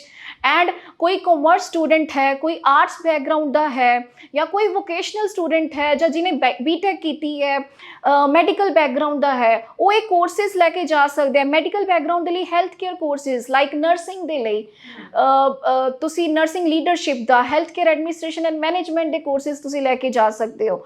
ਐਂਡ ਮੇਰੇ ਹਿਸਾਬ ਦੇ ਨਾਲ ਜਦੋਂ ਵੀ ਤੁਸੀਂ ਆਪਣਾ ਕੋਰਸ ਸਿਲੈਕਟ ਕਰਦੇ ਹੋ, ਤੁਸੀਂ ਪਲੀਜ਼ ਇਹ ਜ਼ਰੂਰ ਦੇਖੋ ਕਿ ਮੈਂ ਸਿਰਫ ਇੱਥੋਂ ਵੀਜ਼ਾ ਨਹੀਂ ਲੈਣਾ, ਬਟ ਮੈਂ ਅੱਗੇ ਜਾ ਕੇ ਆਪਣਾ ਕੈਰੀਅਰ ਵੀ ਸੈੱਟ ਕਰਨਾ ਹੈ ਕੈਨੇਡਾ ਦੇ ਵਿੱਚ, ਸੋ ਦੈਟ ਕਿ ਮੈਂ ਜੋ ਇੰਨਾ ਇਨਵੈਸਟ ਕਰਕੇ ਜਾ ਰਿਹਾ ਹੈ, ਮੈਂ ਐਟਲੀਸਟ ਉਨਾ ਅਰਨ ਕਰ ਲਾਂ, ਜਾਂ ਮੈਂ ਉਨਾ ਐਕਸਪੀਰੀਅੰਸ ਗੇਨ ਕਰ ਲਾਂ ਕਿ ਮੈਂ ਅਗਰ ਇੰਡੀਆ ਵੀ ਵਾਪਸ ਆ ਰਿਹਾ ਜਾਂ ਮੈਂ ਉੱਥੇ ਵੀ ਸੈਟਲ ਹੋਣ ਦਾ ਸੋਚ ਰਿਹਾ, ਤਾਂ ਕਿ ਮੈਨੂੰ ਜੌਬਸ ਉੱਥੇ ਇੰਨੀ ਬੈਨੀਫੀਸ਼ੀਅਲ ਹੋਵੇ ਕਿ ਮੈਂ ਆਪਣੀ ਕਮਾਈ ਉੱਥੇ ਪੂਰੀ ਕਰ ਸਕਾਂ। ਸੋ ਬਿਲਕੁਲ ਜੀ, ਇੱਦਾਂ ਦੀਆਂ ਹੀ ਕੋਰਸਿਸ, ਇੱਦਾਂ ਦੇ ਹੀ ਪ੍ਰੋਗਰਾਮਸ ਲੈ ਕੇ ਜਾਇਆ ਕਰੋ, ਕਿਉਂਕਿ ਬਾਅਦ ਦੇ ਵਿੱਚ ਬੱਚੇ ਕਹਿੰਦੇ ਆ ਕਿ ਕੋਈ ਫਾਇਦਾ ਨਹੀਂ, ਜਿਹੜਾ ਮਰਜ਼ੀ ਕੋਰਸ ਲੈ ਲਓ, ਸਾਨੂੰ ਕਿਹੜਾ ਉਹਦੇ ਰਿਲੇਟਡ ਜੌਬ ਮਿਲਣੀ, ਹੈ ਨਾ। ਇਹ ਵੀ ਬੜਾ ਇਸ਼ੂ ਅੱਗੇ ਬੱਚਿਆਂ ਨੂੰ ਖਾਸ ਕਰਕੇ ਹੁੰਦਾ ਕਿ ਵਾਈਟ ਕਾਲਰ ਜੌਬਸ ਪੰਜਾਬੀ ਬੱਚਿਆਂ ਨੂੰ ਨਹੀਂ ਮਿਲਦੀਆਂ, ਅਸੀਂ ਤਾਂ ਕੰਮ ਕਰਨਾ ਜੀ ਉੱਥੇ ਡੋਮੀਨੋਜ਼ KFC ਕਰਨਾ ਹੈਗਾ ਜਾਂ ਟੈਕਸੀ ਹੀ ਚਲਾਉਣੀ ਹੈਗੀ ਆ। ਪਰ ਜੇਕਰ ਤੁਸੀਂ ਮੈਮ ਨੇ ਜਿਵੇਂ ਕਿਹਾ ਕਿ ਪ੍ਰੋਗਰਾਮਸ ਉੱਦਾਂ ਦੇ ਲੈ ਕੇ ਜਾਣੇ ਹੋ, ਉਹਦੇ ਰਿਲੇਟਡ ਜੌਬਸ ਮਿਲਣਗੀਆਂ ਨਾ। ਐਬਸੋਲੂਟਲੀ ਜੀ, ਸੋ ਉਹਦੇ ਰਿਲੇਟਡ ਤੁਹਾਨੂੰ ਜੌਬਸ ਮਿਲਦੀਆਂ ਨੇ। ਸੋ ਬਿਲਕੁਲ ਸਹੀ ਤਰੀਕੇ ਦੇ ਨਾਲ ਆਪਣਾ ਕੋਰਸ, ਕਿਉਂਕਿ ਤੁਸੀਂ ਆਪਣੇ 2-3 ਸਾਲ ਸਟੱਡੀ ਨੂੰ ਦੇ ਰਹੇ ਹੋ, ਲੱਖਾਂ ਰੁਪਏ ਖਰਚ ਕਰ ਰਹੇ ਹੋ, ਪੜ੍ਹਨਾ ਹੀ ਹੈ ਤੇ ਬੈਟਰ ਹੈ ਕਿ ਉਹ ਵਾਲਾ ਕੋਰਸ, ਉਹ ਵਾਲਾ ਪ੍ਰੋਗਰਾਮਸ ਲੈ ਕੇ ਜਾਓ ਜਿਹਦੇ ਤੁਹਾਨੂੰ ਬੈਨੀਫਿਟ ਵੀ ਪਹੁੰਚਣ। ਅੱਛਾ ਮੈਮ, ਜਿਵੇਂ ਕਿ ਹੁਣ ਮੈਂ ਗੱਲ ਕਰਾਂ, ਮੰਨ ਲਓ ਬੱਚਿਆਂ ਨੇ ਹੁਣ ਜੈਨ ਇਨਟੇਕ ਦੇ ਵਿੱਚ ਜਾਣਾ, ਉਹਨਾਂ ਕੋਲ ਨਾ ਇਸ ਟਾਈਮ ਹੈਗਾ, ਹੁਣ ਬੱਚਿਆਂ ਕੋਲ 3-4 ਮਹੀਨੇ ਦਾ ਟਾਈਮ ਹੈ, ਬੱਚੇ ਇੱਧਰ ਉੱਧਰ ਵੇਸਟ ਵੀ ਕਰ ਦਿੰਦੇ ਨੇ। ਕੁਛ ਇੱਕ ਸਕਿੱਲਸ ਤੁਸੀਂ ਬੱਚਿਆਂ ਨੂੰ ਦੱਸਣਾ ਚਾਹੋਗੇ, ਸੁਜੈਸਟ ਕਰਨਾ ਚਾਹੋਗੇ ਕਿ ਹਾਂਜੀ ਤੁਸੀਂ ਇੰਨੇ ਟਾਈਮ ਦੇ ਵਿੱਚ ਆਪਣੀਆਂ ਸਕਿੱਲ ਸਿੱਖ ਲਓ ਤਾਂ ਕਿ ਬੱਚਿਆਂ ਨੂੰ ਉੱਥੇ ਕੈਨੇਡਾ ਪਹੁੰਚਣ ਤੋਂ ਬਾਅਦ ਦਿੱਕਤ ਨਾ ਆਵੇ, ਕੋਈ ਜਦੋਂ ਤੱਕ ਉਹਨਾਂ ਦੀ ਸਟੱਡੀ ਕੰਪਲੀਟ ਨਹੀਂ ਹੁੰਦੀ, ਉਹਨਾਂ ਨੂੰ ਪਾਰਟ ਟਾਈਮ ਜੌਬਸ ਕਰਨੀਆਂ ਨੇ ਜਾਂ ਉੱਥੇ ਜੋ ਵੀ ਆਪਣਾ ਸਰਵਾਈਵ ਕਰਨਾ, ਉਹਦੇ ਵਿੱਚ ਮਦਦ ਮਿਲ ਸਕੇ। ਜੋ ਹਜੇ ਰੀਸੈਂਟਲੀ ਪਾਸ ਆਊਟ ਸਟੂਡੈਂਟਸ ਨੇ, ਜਿਨ੍ਹਾਂ ਨੇ ਹਜੇ 12th ਕੀਤੀ ਹੈ ਜਾਂ ਗ੍ਰੈਜੂਏਸ਼ਨ ਦੇ ਲਾਸਟ ਈਅਰ ਦੇ ਵਿੱਚ ਨੇ, ਹਜੇ ਆਪਣੀ ਰਿਜ਼ਲਟ ਦਾ ਵੇਟ ਕਰ ਰਹੇ ਹੈ, ਐਂਡ ਉਹ ਸਾਰੇ ਸਟੂਡੈਂਟਸ ਐਟਲੀਸਟ ਆਪਣੀ ਕੁਆਲੀਫਿਕੇਸ਼ਨ ਦੇਖੋ ਪ੍ਰੀਵੀਅਸ, ਐਂਡ ਅਗਰ ਕੋਈ B Tech computer science IT background ਹੈ, ਦੈਨ ਤੁਸੀਂ ਇੱਕ ਐਸੀ ਸਪੈਸ਼ਲਾਈਜੇਸ਼ਨ ਨੂੰ ਚੂਜ਼ ਕਰਕੇ ਕੋਰਸ ਕਰ ਸਕਦੇ ਹੋ 6 ਮੰਥ ਦਾ। ਅਗਰ ਤੁਸੀਂ IELTS ਹਜੇ ਕਰ ਰਹੇ ਹੋ ਤੁਹਾਨੂੰ ਲੱਗਦਾ ਕਿ ਤੁਹਾਡਾ ਵੀਜ਼ਾ ਸਬਮਿਸ਼ਨ ਦੇ ਲਈ ਹਲੇ ਟਾਈਮ ਹੈ, ਤਾਂ ਮੈਨੂੰ ਇੱਕ ਬੇਸਿਕ ਹੋਰ ਇੱਕ ਸਪੈਸ਼ਲਾਈਜੇਸ਼ਨ ਕਰ ਲੈਣੀ ਚਾਹੀਦੀ ਹੈ ਜਿਹੜੀ ਮੇਰੀ, ਚਾਹੇ ਮੈਂ ਸਾਈਬਰ ਸਿਕਿਉਰਿਟੀ ਕੋਰਸ ਲੈ ਕੇ ਜਾ ਰਿਹਾ ਤਾਂ ਮੈਂ ਇੱਥੇ ਅਗਰ ਆਪਣੇ ਥੋੜੇ ਜਿਹੇ ਬੇਸਿਕ ਕਲੀਅਰ ਕਰ ਲਾਂ, ਮੈਨੂੰ ਉਹ ਅੱਗੇ ਸਟੱਡੀ ਕਰਨ ਦੇ ਵਿੱਚ ਥੋੜਾ ਜਿਹਾ ਈਜ਼ੀ ਹੋ ਜੇ। And same 12th pass out student, basic computer ਸਾਰਿਆਂ ਨੂੰ ਆਉਣਾ ਚਾਹੀਦਾ ਹੈ, ਚਾਹੇ ਤੁਸੀਂ ਮੈਡੀਕਲ ਬੈਕਗਰਾਉਂਡ ਦੇ ਹੋ, ਚਾਹੇ ਤੁਸੀਂ ਕਮਰਸ ਬੈਕਗਰਾਉਂਡ ਦੇ ਹੋ, ਆਰਟਸ ਬੈਕਗਰਾਉਂਡ ਦੇ ਹੋ ਜਾਂ ਨਾਨ ਮੈਡੀਕਲ ਬੈਕਗਰਾਉਂਡ ਦੇ। ਬਿਕੋਜ਼ ਜਦੋਂ ਵੀ ਤੁਸੀਂ ਪਾਰਟ ਟਾਈਮ ਜੌਬਸ ਕਰਨੀਆਂ ਨੇ, ਐਟਲੀਸਟ ਤੁਸੀਂ ਅਗਰ ਕਿਸੇ ਐਡਮਿਨ ਜੌਬ ਦੇ ਵਿੱਚ ਜਾ ਰਹੇ ਹੋ ਜਾਂ ਕਿਤੇ ਵੀ ਲਾਈਕ ਤੁਸੀਂ ਮੈਕਡੋਨਲਡਸ ਦੇ ਵਿੱਚ ਹੀ ਕੰਮ ਕਰ ਰਹੇ ਹੋ, ਐਟਲੀਸਟ ਤੁਹਾਨੂੰ ਬੇਸਿਕ ਕੰਪਿਊਟਰ ਦਾ ਆਉਣਾ ਚਾਹੀਦਾ ਕਿ ਤੁਸੀਂ ਐਕਸਲ ਕਿਵੇਂ ਯੂਜ਼ ਕਰਨੀ ਹੈ, ਟਾਈਪ ਕਿਵੇਂ ਕਰਨਾ ਹੈ, ਤੇ ਉਹ ਤੁਹਾਡੇ ਲਈ ਬਹੁਤ ਹੈਲਪਫੁਲ ਰਹੇਗਾ। ਐਂਡ ਇਹ ਟਾਈਮ ਨੂੰ ਤੁਸੀਂ ਇਸ ਤਰੀਕੇ ਨਾਲ ਯੂਟਿਲਾਈਜ਼ ਕਰ ਸਕਦੇ ਹੋ। ਬਿਲਕੁਲ ਜੀ, ਟਾਈਮ ਬਿਲਕੁਲ ਵੇਸਟ ਨਾ ਕਰਿਆ ਕਰੋ, ਜਿੰਨਾ ਕੁ ਵੀ ਟਾਈਮ ਹੁੰਦਾ ਹੈਗਾ। ਲਾਈਕ ਬਹੁਤ ਸਾਰੇ ਬੱਚੇ ਆਇਲਸ ਵੀ ਕਰ ਲੈਣੇ, ਈਵਨ ਇੰਗਲਿਸ਼ ਸਪੀਕਿੰਗ ਕਲਾਸਿਸ ਵੀ ਲਗਾਓ ਬੱਚਿਆਂ ਨੂੰ, ਉੱਥੇ ਵੀ ਕਮਿਊਨੀਕੇਟ ਕਰਨ ਦੇ ਵਿੱਚ ਪ੍ਰੋਬਲਮ ਆਉਂਦੀ ਹੈ, ਤਾਂ ਕਿ ਤੁਹਾਨੂੰ ਜੌਬਸ ਦੇ ਵਿੱਚ ਈਜ਼ੀ ਹੋ ਸਕੇ। ਸੋ ਇੱਦਾਂ ਦੇ ਛੋਟੀ ਛੋਟੀ ਸਕਿੱਲਸ ਜਿਹੜੀਆਂ ਉਹ ਸਿੱਖਦੇ ਜਾਇਆ ਕਰੋ, ਤੁਹਾਨੂੰ ਫਾਇਦਾ ਪਹੁੰਚੇਗਾ। ਸੋ ਇਸ ਤੋਂ ਇਲਾਵਾ ਜੇਕਰ ਮੈਂ ਗੱਲ ਕਰਾਂ, ਹੁਣ ਇੱਕ ਇਹ ਵੀ ਸੁਣਨ 'ਚ ਮਿਲ ਰਿਹਾ ਕਿ ਜੈਨ ਇਨਟੇਕ ਵੀ ਫਿਲ ਹੋ ਗਿਆ, ਬਹੁਤ ਸਾਰੇ ਪ੍ਰੋਗਰਾਮਸ ਜੈਨ ਇਨਟੇਕ ਦੇ ਵਿੱਚ ਨਹੀਂ ਮਿਲ ਰਹੇ ਇਸ ਟਾਈਮ ਬੱਚਿਆਂ ਨੂੰ। ਤੁਸੀਂ ਕੀ ਕਹੋਗੇ ਕਿ ਵਾਕਈ ਹੀ ਜਨਵਰੀ ਇਨਟੇਕ ਦੇ ਵਿੱਚ ਹੁਣ ਬੱਚਿਆਂ ਨੂੰ ਮਨਪਸੰਦ ਜਿਹੜਾ ਹੈਗਾ ਕਾਲਜ ਜਾਂ ਫਿਰ ਕੋਰਸ ਨਹੀਂ ਮਿਲੇਗਾ, ਕਿ ਬੱਚਿਆਂ ਨੂੰ ਹੁਣ ਹੋਰ ਵੇਟ ਕਰਨਾ ਪਏਗਾ? ਬਹੁਤ ਸਾਰੇ ਸਟੂਡੈਂਟ ਸਾਡੇ ਕੋਲ ਇੱਦਾਂ ਆਉਂਦੇ ਆ ਕਿ ਬਾਹਰ ਏਜੰਟ ਨੇ ਸਾਨੂੰ ਜੀ ਦੱਸਤਾ ਕਿ ਇਹ ਕਾਲਜ ਬੰਦ ਹੋ ਗਿਆ, ਫਲਾਨਾ ਕਾਲਜ ਬੰਦ ਹੋ ਗਿਆ, ਹੁਣ ਅਸੀਂ ਕੀ ਕਰੀਏ? ਅਸੀਂ ਤਾਂ ਜੀ ਆਪਣੇ ਰਿਲੇਟਿਵ ਕੋ ਜਾਣਾ ਹੈ, ਅਸੀਂ ਤਾਂ ਜੀ ਟੋਰਾਂਟੋ ਜਾਣਾ ਹੈ, ਵੈਨਕੂਵਰ ਜਾਣਾ, ਬਟ ਸਾਨੂੰ ਕਾਲਜ ਹੀ ਨਹੀਂ ਮਿਲ ਰਿਹਾ। ਮੈਂ ਉਹ ਸਾਰੇ ਸਟੂਡੈਂਟਸ ਨੂੰ ਇਹ ਕਹਿਣਾ ਚਾਹੁੰਦੀ ਹਾਂ, ਅਗਰ ਤੁਸੀਂ ਪੂਰੀ ਤੁਹਾਡੀ ਕੁਆਲੀਫਿਕੇਸ਼ਨ ਕੰਪਲੀਟ ਹੋ ਚੁੱਕੀ ਹੈ, ਤੁਸੀਂ 12th ਕੰਪਲੀਟ ਕਰ ਚੁੱਕੇ ਹੋ, ਗ੍ਰੈਜੂਏਸ਼ਨ ਕੰਪਲੀਟ ਕਰ ਚੁੱਕੇ ਹੋ ਐਂਡ ਆਇਲਸ ਵੀ ਕੰਪਲੀਟ ਕਰ ਰਹੇ ਹੋ, ਫਿਰ ਇੱਧਰ ਉੱਧਰ 36 ਜਗ੍ਹਾ ਜਾ ਕੇ ਇਮੀਗ੍ਰੇਸ਼ਨ ਆਫਿਸ ਦੇ ਵਿੱਚ ਕੋਰਸਿਸ ਪੁੱਛ ਕੇ ਐਂਡ ਕਨਫਿਊਜ਼ ਹੋ ਕੇ ਕਰੀਏ ਕਿਤੇ, ਇੱਥੇ ਟਾਈਮ ਵੇਸਟ ਕਰਨ ਨਾਲ ਚੰਗਾ ਹੈ ਕਿ ਤੁਸੀਂ ਆਪਣਾ ਜਨਵਰੀ ਇਨਟੇਕ ਦਾ ਇੱਕ ਜੋ ਤੁਹਾਡੀ ਰੈਲੀਵੈਂਸੀ ਇੱਕ ਕੋਰਸ ਦੇ ਲਈ, ਪ੍ਰੋਵਿੰਸ ਤਾਂ ਚਲੋ ਅੱਡ ਗੱਲ ਹੈ, ਇੱਕ ਕੋਰਸ ਸਿਲੈਕਸ਼ਨ ਦੇ ਲਈ ਜੋ ਤੁਹਾਨੂੰ ਚਾਹੀਦਾ ਹੈ, ਰਾਈਟ, ਕਿ ਤੁਹਾਡਾ ਕੋਰਸ ਤੁਹਾਨੂੰ ਕਿੱਥੇ ਮਿਲ ਰਿਹਾ ਹੈ, ਕਿਹੜਾ ਕਾਲਜ ਤੁਹਾਡੇ ਲਈ ਵਧੀਆ ਹੈਗਾ ਇਸ ਟਾਈਮ ਤੇ ਜਨਵਰੀ ਲਈ, ਤੁਸੀਂ ਉਹ ਸਿਲੈਕਟ ਕਰੋ। ਤੁਸੀਂ ਇਹ ਭੁੱਲ ਜਾਓ ਕਿ ਰਿਲੇਟਿਵ ਕੋਲ ਜਾਣਾ ਹੈ ਆਪਾਂ ਟੋਰਾਂਟੋ, ਬਰੈਂਪਟਨ ਜਾਂ ਵੈਨਕੂਵਰ, ਕਿਉਂਕਿ ਜ਼ਿਆਦਾਤਰ ਰਿਲੇਟਿਵ ਔਰ ਫਰੈਂਡਸ ਉੱਥੇ ਹੀ ਰਹਿੰਦੇ ਆ। ਅੱਜ ਦੀ ਡੇਟ ਵਿੱਚ ਆਪਾਂ ਦੇਖੀਏ ਟੋਰਾਂਟੋ, ਬਰੈਂਪਟਨ, ਵੈਨਕੂਵਰ ਇੰਨਾ ਕੁ ਭਰ ਚੁੱਕਿਆ ਹੈ, ਇੰਨੇ ਕੁ ਜ਼ਿਆਦਾ ਉੱਥੇ ਸਟੂਡੈਂਟਸ ਨੇ ਕਿ ਕੱਲ੍ਹ ਨੂੰ ਜਦੋਂ ਤੁਸੀਂ ਆਪਣੀ PR the file we ਲਗਾਓਗੇ and ਤੁਹਾਡੀ ਉਹ ਲਾਈਨ ਕਿਊ ਦੇ ਵਿੱਚ ਲੱਗੀ ਰਹੇਗੀ। ਜਦੋਂ ਵੀ ਤੁਸੀਂ ਕੋਈ ਪ੍ਰੋਵਿੰਸ ਚੂਜ਼ ਕਰਦੇ ਹੋ, ਹਮੇਸ਼ਾ ਇਹ ਸੋਚੋ ਕਿ ਆਪਾਂ ਉਹ ਪ੍ਰੋਵਿੰਸ ਚੂਜ਼ ਕਰੀਏ ਜਿੱਥੇ ਲੇਬਰ ਦੀ ਜ਼ਰੂਰਤ ਹੈ, ਜਿੱਥੇ ਬੰਦੇ ਦੀ ਡਿਮਾਂਡ ਹੈ, ਐਂਡ ਉੱਥੇ ਜਾ ਕੇ ਤੁਸੀਂ ਸਟੇ ਕਰੋਗੇ। ਇੱਕ ਤਾਂ ਤੁਹਾਡੇ ਅਕੋਮੋਡੇਸ਼ਨ ਦੇ ਘੱਟ ਚਾਰजेस ਹੋਣਗੇ, ਤੁਹਾਡੀ ਲਿਵਿੰਗ ਐਕਸਪੈਂਸ ਘੱਟ, ਤੁਹਾਡਾ ਆਣਾ ਜਾਣਾ ਘੱਟ ਹੋ ਗਿਆ, ਤੁਹਾਡੀ tuition fee as compare to ਦੂਸਰੇ ਕਾਲਜਿਸ ਨਾਲੋਂ ਘੱਟ ਹੋਏਗੀ। ਐਂਡ ਪਲੱਸ ਜਦੋਂ ਵੀ ਤੁਸੀਂ PR ਪਾਓਗੇ, ਐਂਡ ਫॉर ਐਗਜ਼ਾਮਪਲ ਮੈਂ ਪ੍ਰੋਵਿੰਸ ਦਾ ਨਾਮ ਹੀ ਲੈ ਲੈਂਦੀ ਹਾਂ, ਨੋਵਾ ਸਕੋਸ਼ੀਆ ਹੋ ਗਿਆ, ਜਿਵੇਂ ਸਸਕੈਚੁਅਨ ਹੋ ਗਿਆ, ਨਿਊ ਬਰੰਜ਼ਵਿਕ ਹੋ ਗਿਆ, ਅਲਬਰਟਾ ਹੋ ਗਿਆ, ਇਹ ਪ੍ਰੋਵਿੰਸ ਦੇ ਵਿੱਚ ਜਦੋਂ ਵੀ ਤੁਸੀਂ ਆਪਣੀ ਇੰਟਰਨੈਸ਼ਨਲ ਸਟੱਡੀ ਕੰਪਲੀਟ ਕਰਦੇ ਹੋ, ਤੁਹਾਨੂੰ ਐਕਸਪੀਰੀਅੰਸ ਦੀ ਬਜਾਏ ਤੁਹਾਡਾ ਪਾਰਟ ਟਾਈਮ ਜੌਬ ਵੀ ਕਾਊਂਟ ਹੋ ਜਾਂਦੀ ਹੈ। ਤੁਹਾਨੂੰ ਸਿਰਫ ਔਰ ਸਿਰਫ ਇੱਕ ਜੌਬ ਲੈਟਰ ਦੀ ਜ਼ਰੂਰਤ ਹੈ PR ਅਪਲਾਈ ਕਰਨ ਦੇ ਲਈ, ਤੇ ਤੁਹਾਨੂੰ ਉੱਥੇ 1 ਸਾਲ ਵੇਟ ਕਰਨ ਦੀ ਜ਼ਰੂਰਤ ਨਹੀਂ। ਜਿਸ ਦਿਨ ਤੁਹਾਡੇ ਹੱਥ ਵਿੱਚ ਜੌਬ ਲੈਟਰ ਆ ਗਿਆ, ਤੁਸੀਂ ਸਟ੍ਰੇਟ ਅਵੇ ਆਪਣੀ PR ਫਾਈਲ ਕਰ ਸਕਦੇ ਹੋ। ਜੀ ਬਿਲਕੁਲ ਜੀ, ਬਿਲਕੁਲ। ਸੋ ਇਸ ਤੋਂ ਇਲਾਵਾ ਜਿਵੇਂ ਹੁਣ ਇਹ ਗੱਲ ਤੁਸੀਂ ਬਿਲਕੁਲ ਸਹੀ ਕਹੀ ਹੈ ਕਿ ਬੱਚਿਆਂ ਨੂੰ ਹੁੰਦਾ ਕਿ ਮੇਰਾ ਰਿਸ਼ਤੇਦਾਰ ਇੱਥੇ ਆ, ਜਾਂ ਮੇਨ ਅਸੀਂ ਸੁਣਿਆ ਟੋਰਾਂਟੋ ਹੀ ਜਾਣਾ, ਵੈਨਕੂਵਰ ਹੀ ਜਾਣਾ ਹੈ ਨਾ, ਪਰ ਹੋਰ ਵੀ ਤੁਸੀਂ ਕਿਹਾ ਕਿ ਬਹੁਤ ਸਾਰੇ ਇੱਦਾਂ ਦੇ ਪ੍ਰੋਵਿੰਸਿਸ ਵੀ ਹੈਗੇ ਨੇ ਜਿੱਥੇ ਈਵਨ ਲੇਬਰ ਦੀ ਕਮੀ ਆ, ਜੌਬਸ ਦੀ ਕਮੀ ਹੈ, ਬੱਚਿਆਂ ਨੂੰ ਵੱਧ ਤੋਂ ਵੱਧ ਮਿਲਣਗੇ ਕਿਉਂਕਿ ਉਹਨਾਂ ਨੂੰ ਲੇਬਰ ਨਹੀਂ ਮਿਲ ਰਹੀ, ਹੋਰ ਬੈਨੀਫਿਟ ਪਹੁੰਚਣਗੇ। ਮੈਂ ਚਾਹਾਂਗੀ ਕਿ ਕੁਛ ਇੱਕ ਪ੍ਰੋਵਿੰਸ ਤੁਸੀਂ ਸੁਜੈਸਟ ਕਰੋਗੇ ਬੱਚਿਆਂ ਨੂੰ ਕਿ ਹਾਂ ਇਹ ਵਾਲੇ ਪ੍ਰੋਵਿੰਸ ਇਸ ਟਾਈਮ, ਜੇਕਰ ਤੁਸੀਂ ਟੋਰਾਂਟੋ, ਵੈਨਕੂਵਰ ਨੂੰ ਵੀ ਛੱਡ ਦਿੰਦੇ ਹੋ, ਪਰ ਇਹ ਵਾਲੇ ਪ੍ਰੋਵਿੰਸ ਤੁਹਾਡੇ ਲਈ ਬੈਨੀਫਿਸ਼ੀਅਲ ਹੋਣਗੇ। ਕੁਝ ਪਾਇਲਟ ਪ੍ਰੋਗਰਾਮਸ ਦੇ ਪ੍ਰੋਵਿੰਸ ਹੁੰਦੀਆਂ ਨੇ, ਪਾਇਲਟ ਪ੍ਰੋਗਰਾਮਸ, ਕੁਝ ਪ੍ਰੋਗਰਾਮ ਡਿਸਾਈਡ ਹੋ ਜਾਂਦੇ ਆ ਗਵਰਨਮੈਂਟ ਵੱਲੋਂ ਕਿ ਤੁਸੀਂ ਅਗਰ ਇਹ ਪ੍ਰੋਗਰਾਮ ਨੂੰ ਕੰਪਲੀਟ ਕਰਦੇ ਹੋ, ਇੰਟਰਨੈਸ਼ਨਲ ਸਟੱਡੀ ਕਰਦੇ ਹੋ, ਤਾਂ ਤੁਸੀਂ ਸਟ੍ਰੇਟ ਅਵੇ ਆਪਣੀ PR ਫਾਈਲ ਕਰ ਸਕਦੇ ਹੋ, ਤੁਹਾਨੂੰ ਸਿਰਫ ਜੌਬ ਲੈਟਰ ਦੀ ਜ਼ਰੂਰਤ ਹੈ। ਐਂਡ ਓਨਟਾਰੀਓ ਦੇ ਵਿੱਚ ਵੀ ਕੁਝ ਐਸੀ ਸਿਟੀਜ਼ ਨੇ, ਕੁਝ ਐਸੀ ਲੋਕੇਸ਼ਨਸ ਹੈ ਜਿੱਥੇ ਤੁਸੀਂ ਆਪਣਾ ਅਪਲਾਈ ਕਰ ਸਕਦੇ ਹੋ। For example North Bay, Timmins, ਸੋ ਮੈਰੀ, ਇਹ ਇਹੋ ਜਿਹੀ ਓਨਟਾਰੀਓ ਦੇ ਵਿੱਚ ਲੋਕੇਸ਼ਨਸ ਹੈ ਜਿੱਥੇ ਆਪਣਾ ਬੱਚਾ ਸਟੱਡੀ ਕਰੇਗਾ ਐਂਡ ਇਹੀ ਪਾਇਲਟ ਪ੍ਰੋਗਰਾਮ ਦੇ ਅੰਡਰ ਜਾ ਕੇ ਉਹ ਆਪਣੀ PR ਦੇ ਲਈ ਫਾਈਲ ਲਗਾਏਗਾ ਐਂਡ ਉਹਦੇ ਲਈ ਪੀਆਰ ਮਿਲਣਾ ਬਹੁਤ ਛੇਤੀ ਹੋ ਜਾਏਗਾ। ਵਿਦਨ 6 to 9 ਮੰਥ ਦੇ ਵਿੱਚ ਸਟੂਡੈਂਟਸ ਨੂੰ ਪੀਆਰ ਉੱਥੇ ਅਵੇਲੇਬਲ ਹੋ ਜਾਂਦੀ ਹੈ ਅਗਰ ਤੁਸੀਂ ਉਹਨਾਂ ਦੀ ਟਰਮਸ ਐਂਡ ਕੰਡੀਸ਼ਨਸ ਦੇ ਵਿੱਚ ਚੱਲਦੇ ਹੋ। ਐਂਡ ਦੂਸਰੀ ਪ੍ਰੋਵਿੰਸ ਦੀ ਅਗਰ ਮੈਂ ਗੱਲ ਕਰਾਂ, ਮੈਂ ਹੁਣੇ ਹਜੇ ਕਹਿ ਕੇ ਹਟੀ ਹਾਂ, ਨੋਵਾ ਸਕੋਸ਼ੀਆ ਹੋ ਗਿਆ, ਸਸਕੈਚੁਅਨ ਹੋ ਗਿਆ, ਅਲਬਰਟਾ ਹੋ ਗਿਆ, ਨਿਊ ਬਰੰਜ਼ਵਿਕ ਹੋ ਗਿਆ। ਇਹ ਇੱਕ ਐਸੀ ਪ੍ਰੋਵਿੰਸ ਨੇ ਜਿੱਥੇ ਤੁਸੀਂ ਆਪਣੀ ਸਟੱਡੀ ਕੰਪਲੀਟ ਕਰਦੇ ਹੋ ਐਂਡ ਸਟ੍ਰੇਟ ਅਵੇ ਆਫਰ ਲੈਟਰ ਲੈ ਕੇ ਤੁਹਾਨੂੰ ਪੀਆਰ ਦੇ ਲਈ ਅਪਲਾਈ ਕਰਕੇ ਵਿਦਨ 6 to 9 ਦੇ ਮੰਥ ਦੇ ਵਿੱਚ ਤੁਹਾਨੂੰ ਪੀਆਰ ਮਿਲ ਜਾਂਦੀ ਹੈ। ਐਂਡ ਸਸਕੈਚੁਅਨ ਇੱਕ ਇਹੋ ਜਿਹੀ ਪ੍ਰੋਵਿੰਸ ਹੈ ਜਿਹੜੀ ਸਭ ਤੋਂ ਜ਼ਿਆਦਾ ਵੀਟ ਪ੍ਰੋਡਕਸ਼ਨ ਦੇ ਵਿੱਚ ਮੰਨੀ ਜਾਂਦੀ ਹੈ ਕੈਨੇਡਾ ਦੇ ਵਿੱਚ। ਐਂਡ ਜਿੰਨੇ ਵੀ ਸਾਡੇ ਪੰਜਾਬੀ ਸਟੂਡੈਂਟਸ ਨੇ, ਤੁਹਾਨੂੰ ਪਤਾ ਹੈ ਕਿ ਉਹਨਾਂ ਦੇ ਜ਼ਿਆਦਾਤਰ ਕੀ ਹੈ, ਐਗਰੀਕਲਚਰ ਲੈਂਡ ਹੈ ਐਂਡ ਉਹਨਾਂ ਦੇ ਜਿੰਨਾ ਵੀ ਪਿਛੋਕੜ ਹੈ, ਪੇਰੈਂਟਸ ਹੈ, ਉਹ ਐਗਰੀਕਲਚਰ ਦੇ ਵਿੱਚ ਹੀ ਹੈ। ਐਂਡ ਉਹਨਾਂ ਦਾ ਕਿਤੇ ਨਾ ਕਿਤੇ ਹੱਥ ਉਹਨਾਂ ਕੁ ਖੁੱਲ੍ਹਿਆ ਹੁੰਦਾ ਹੈ ਕਿ ਤੁਸੀਂ ਅਗਰ ਕਿਸੇ ਐਗਰੀਕਲਚਰ ਕੋਰਸ ਦੇ ਵਿੱਚ ਜਾ ਰਹੇ ਹੋ ਐਂਡ ਉਹ ਤੁਹਾਡੇ ਲਈ ਅੱਗੇ ਬਹੁਤ ਬੈਨੀਫੀਸ਼ੀਅਲ ਰਹਿੰਦਾ ਹੈ ਕਿਉਂਕਿ ਤੁਹਾਨੂੰ ਉਹ ਸਕਿੱਲਸ ਆਉਂਦੀਆਂ ਹੁੰਦੀਆਂ ਨੇ ਥੋੜ੍ਹੀਆਂ ਜਿਹੀਆਂ। ਤੇ ਸਸਕੈਚੁਅਨ ਦੇ ਵਿੱਚ, ਐਲਬਰਟਾ ਦੇ ਵਿੱਚ ਜ਼ਰੂਰ ਅਪਲਾਈ ਕਰੋ ਅਗਰ ਤੁਸੀਂ ਐਗਰੀਕਲਚਰ ਫੀਲਡ ਦੇ ਲਈ ਅੱਗੇ ਜਾਣਾ ਚਾਹੁੰਦੇ ਹੋ, ਕਿਉਂਕਿ ਉੱਥੇ ਬਹੁਤ ਸਾਰੇ ਇਹੋ ਜਿਹੇ ਅੱਛੇ ਕੋਰਸਿਸ ਨੇ ਜੋ ਤੁਹਾਨੂੰ ਪੀਆਰ ਦੇ ਵਿੱਚ ਵੀ ਹੈਲਪਫੁਲ ਰਹਿੰਦੇ ਹੈ। ਲਾਈਕ ਕ੍ਰੌਪ ਦੇ ਕੋਰਸਿਸ ਹੋ ਗਏ, ਐਗਰੀਕਲਚਰ ਐਗਰੀ ਫੂਡ ਦੇ ਕੋਰਸਿਸ ਹੋ ਗਏ ਐਂਡ ਤੁਹਾਡੇ ਜੋ ਆਪਾਂ ਕਹਿੰਦੇ ਆ ਕਿ ਮਿਲਕ ਪ੍ਰੋਡਕਸ਼ਨ ਦੇ ਤੁਹਾਡੇ ਕੋਰਸਿਸ ਹੋ ਗਏ, ਉਹ ਸਾਰੇ ਕੋਰਸਿਸ ਉੱਥੇ ਅਵੇਲੇਬਲ ਨੇ।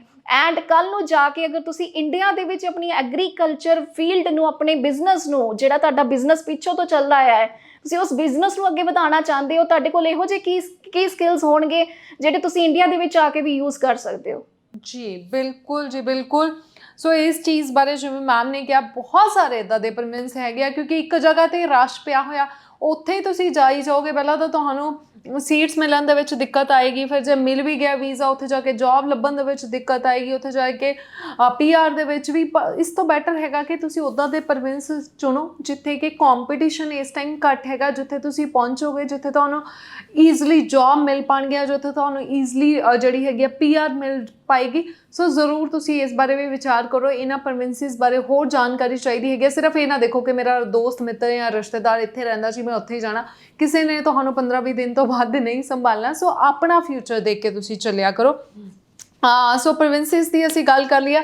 ਅੱਛਾ, ਮੈਂ ਪਹਿਲਾ ਸਵਾਲ ਕੀਤਾ ਸੀ, ਜੈਨ ਇਨਟੇਕ ਹੁਣ ਫੁੱਲ ਹੈ, ਹੁਣ ਮਈ ਜਾਏਗਾ ਬੱਚਾ ਜਾਂ ਜੈਨ 'ਚ ਹੈ ਸੀਟਸ? ਆਲਮੋਸਟ ਜੈਨ 50% क्लोज हो चुका है एंड May 24 इवन स्टार्ट हो चुका है and I would suggest we have exclusive seats. हजे साडे कोल सीट्स पईयां ने कॉलेजेस दियां एंड जेड़ा भी बच्चा चाहवान है कि मैं जनवरी इंटेक ही लेना चाहता हाँ, तो प्लीज़ साडे ESS ग्लोबल दी किसी भी ब्रांच दे विच विजिट करो। वो तुहानू तुहाडी प्रोफाइल दे रिलेटेड जिथे भी कोर्सेज अवेलेबल ने तुहानू सुजैसट करनगे एंड आई वुड रिकमेंड कि तुसी छेती तो छेती अप्लाई करो बिकॉज ऑलमोस्ट 50% कोर्सेज और कॉलेजेस बंद हो चुके ने। इन्ने क बच्चे कैनेडा दे लई, क्योंकि कैनेडा ओपन हो चुके हैं एंड बहुत खुले आर्म्स दे नाल वेलकम कर रहे हैं स्टूडेंट्स का एंड ईवन पीआर दे लई भी, वर्क परमिट दे लई भी एंड स्टूडेंट्स की जान की होड़ बहुत लग चुकी है। तो जो तुसी प्लान कर रहे हो, अपना बिल्कुल टाइम ना वेस्ट करो, अपनी जनवरी 24 इंटेक के लिए एप्लीकेशन छेती तो छेती अप्लाई करो एंड बहुत अच्छे वीज़ाज आ रहे हैं जी। अच्छा मैम, मैं स्टूडेंट वीज़ा तो बाद हुण एक्सप्रैस एंट्री ते आ जानी है पीआर ते जिन्हां ने जाना हैगा। इहदे विच भी हुण नवे प्रोग्राम्स जिहड़े ने वो लॉन्च कीते गए ने, है ना, ते की इन्हां नवे प्रोग्राम्स दे नाल स्टूडेंट नूं कुछ फ़ायदा पहुंचेगा?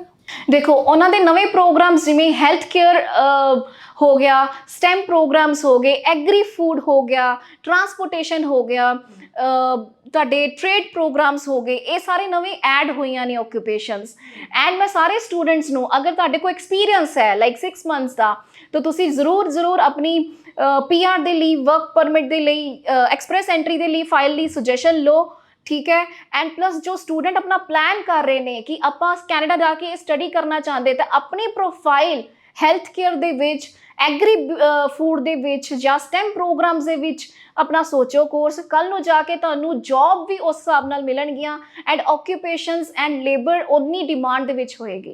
ਅੱਛਾ ਮੈਮ, ਹੁਣ ਮੈਂ ਥੋੜੇ ਰਿਫਿਊਜ਼ ਸਟੂਡੈਂਟ ਦੀ ਗੱਲ ਕਰਾਂਗੀ। ਹਾਲਾਂਕਿ ਆਪਾਂ ਗੱਲ ਕਰ ਰਹੇ ਹਾਂ ਕਿ ਵੀਜ਼ਾ ਸਕਸੈਸ ਰੇਟ ਬੜਾ ਅੱਛਾ ਚੱਲ ਰਿਹਾ, ਕੈਨੇਡਾ ਚੱਲ ਵੀ ਰਿਹਾ, ਵੀਜ਼ਾਸ ਬੜੀ ਅੱਛੀ ਤਾਦਾਦ ਦੇ ਵਿੱਚ ਆ ਰਹੇ ਨੇ, ਪਰ ਫਿਰ ਵੀ ਕਿਤੇ ਨਾ ਕਿਤੇ ਰਿਫਿਊਜ਼ਲ ਦੇਖਣ ਨੂੰ ਮਿਲ ਰਹੀ ਹੈ। ਜਾਂ ਫਿਰ ਆਹ ਵਾਲੇ ਇਨਟੇਕ ਤੋਂ ਪਹਿਲਾਂ ਸਤੰਬਰ ਦੇ ਵੀਜ਼ਾਸ ਅੱਛੇ ਨੇ, ਪਰ ਇਸ ਤੋਂ ਪਹਿਲਾਂ ਬੜੇ ਬੱਚੇ ਰਿਫਿਊਜ਼ ਹੋ ਚੁੱਕੇ ਨੇ, ਹੈ ਨਾ। ਸਭ ਤੋਂ ਪਹਿਲਾਂ ਤਾਂ ਮੈਂ ਜਾਣਨਾ ਚਾਹਾਂਗੀ ਰੀਜ਼ਨ ਕੀ ਹੁੰਦੇ ਨੇ, ਕਿ ਤਾਂ ਕਿ ਬੱਚਿਆਂ ਨੇ ਹੁਣ ਜਿਨ੍ਹਾਂ ਨੇ ਅਪਲਾਈ ਕਰਨਾ ਉਹਨਾਂ ਨੂੰ ਫੇਸ ਹੀ ਨਾ ਕਰਨੀ ਪਏ। ਉਸ ਤੋਂ ਬਾਅਦ ਆਪਾਂ ਇਹਨਾਂ ਦੇ ਸੋਲੂਸ਼ਨ ਵੱਲ ਵਧਾਂਗੇ। ਪਹਿਲਾਂ ਕੀ ਰੀਜ਼ਨ ਕੀ ਹੁੰਦੇ ਨੇ? ਕਾਫੀ ਸਾਰੇ ਸਟੂਡੈਂਟਸ ਨੂੰ ਮੈਂ ਡੇਲੀ ਬੇਸਿਸ ਤੇ ਮਿਲਦੀ ਹਾਂ, ਈਵਨ ਕਾਲਸ ਵੀ ਰਿਸੀਵ ਹੁੰਦੀਆਂ ਨੇ।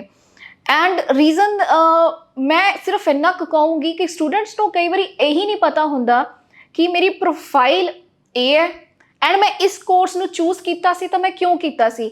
ਕਿਆ ਮੇਰਾ ਕੋਰਸ ਇਹ ਇੰਨਾ ਕੁ ਰੈਲੀਵੈਂਟ ਸੀਗਾ ਕਿ ਮੈਨੂੰ ਵੀਜ਼ਾ ਦਵਾ ਦਿੰਦਾ, ਜਾਂ ਮੇਰੀ ਐਸਓਪੀ ਦੇ ਵਿੱਚ ਕੀ ਲਿਖਿਆ ਸੀ। ਬਿਕੋਜ਼ ਸਟੂਡੈਂਟ ਐਸਓਪੀ ਨਹੀਂ ਲਿਖਦੇ ਉਸ ਕੇਸ ਦੇ ਵਿੱਚ, ਕਿਉਂਕਿ ਉਹਨਾਂ ਨੂੰ ਪਤਾ ਹੀ ਨਹੀਂ ਉਹ ਕਿਸ ਕੋਰਸ ਦੇ ਵਿੱਚ ਜਾ ਰਹੇ ਹੈ ਐਂਡ ਕੀ ਉਹਨਾਂ ਦੀ ਅੱਗੇ ਕੈਰੀਅਰ ਓਪਰਚੁਨਿਟੀਜ਼ ਹੋਣਗੀਆਂ। ਐਂਡ ਜਦੋਂ ਵੀ ਇਹ ਕੇਸਿਸ ਆਉਂਦੇ ਨੇ ਆਪਾਂ ਬਹੁਤ ਡੀਪਲੀ ਉਹਨਾਂ ਕੇਸਿਸ ਦੇ ਵਿੱਚ ਜਾਂਦੇ ਆ ਕਿ ਰੀਜ਼ਨ ਕੀ ਰਿਹਾ ਹੋਏਗਾ।